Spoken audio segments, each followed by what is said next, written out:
அப்பாடி பல மாசம் கழிச்சு ரோட போட்டாங்க. ஒரு வழியா நிம்மதியா இருக்கலாம். அங்க என்ன தோண்டிட்டு இருக்காங்க? ஏய் டக்குன்னு தோணுங்கடா, பக்கத்து தெருக்கு வேற போனோம். லேட் ஆயிட்டு இருக்கு. எவ்வளவு நேரம்? டக்குன்னு தோணுங்க. ஏன் சார் எப்ப ரோடு போடுவாங்க வந்து தோண்டலாம் வெயிட் பண்ணிட்டு இருக்கீங்களா பக்கத்து தெருல? ஏன் சார் நோத்து தான் ரோடு போட்டாங்க, இன்னைக்கு வந்து தோன்றீங்களா? எதுக்கு சார் இந்த குழி தோன்றீங்க? வீடாங்க தோண்டிட்டு இருக்கோம். போன மாசம் தோணுது, அது நல்ல தண்ணிக்காக தோண்டிருப்போம். அதுக்கு முந்தின மாசம் தோணுது.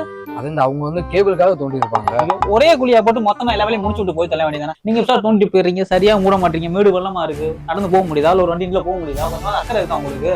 எங்களை பிடிச்சி கத்தி என்னங்க செய்யணும்? அங்க போய் தான் நீங்க சார் நான் கேட்பேன் சார், நான் கேட்பேன். நான் மக்களோட வரி பணம் நான் கட்டுவேன். மக்களுக்காக நான் கேட்க யாரும் கேட்பாங்க? கோபம் நியாயம் தான். சொசைட்டி மேல இருக்க உங்க அக்கறை எனக்கு புரியுது, மன்னிச்சிருங்க சார். விடுங்க சார், அக்கறை இல்ல ஒரு மேல இல்ல சார். ஒரு பீர் பாட்டில் வாங்கிட்டு வந்தா ஒரு வண்டியில நிம்மதியா போக முடியுதா? அது குளிஞ்சு ஓபன் பண்றப்போ பொங்கு நிம்மதியா பீர் கொடுக்க முடியுதா?